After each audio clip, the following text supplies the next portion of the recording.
خاڵی حوتەم و کۆتایی بڕیار بدە کاتێک دانێ کاتێک تەرخانکە بۆ قورئان خوێندن تۆ لە مانگی قورئاندای ئەگەر نازانی بیخوێنی گوێ لە قورئان بگرە بۆ گوێگرتن لە وتارێکی بەسوود لە زانستێکی بەسوود لە خوێندنەوەی تەفسیری قورئان لە ژیاننامەی پێغەمبەر صلی الله علیه وسلم.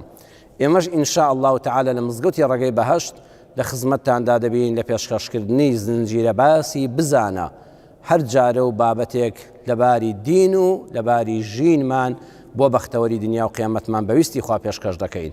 ئینشاء الله کاتە زێڕینەکانی خۆتان لە ڕەمەزاندا بە بەرنامەدا بەش بکەن بەشتی بێسوود کە سوودی نەبووە ئەم دنیا هەیە و نە زەخیرەی قیامەتی پێیە تێیدا سەرف مەکەن. خۆتان پارێزن لە هەر شتێک کەوا کاتە زێڕینەکانی مانگی ڕەمەزانت بەفیڕۆ بدە. بە ئومێدی ئەوەن کە ئینشاء الله بە جوانی بگەینە خزمەت مانگی پڕبەرەکەتی ڕەمەزان. یا ڕەبی خوایە بمانگەێنی ڕەمەزان تەوفیقمان بدەی هیدایەتمان بدەی کەوا بە جوانی لە خزمەتی ئەو مانگە پڕبەرەکەتەدا بین جوان تێیدا بە ڕۆژوو بین عیبادەتی خوای تێدا بکەین.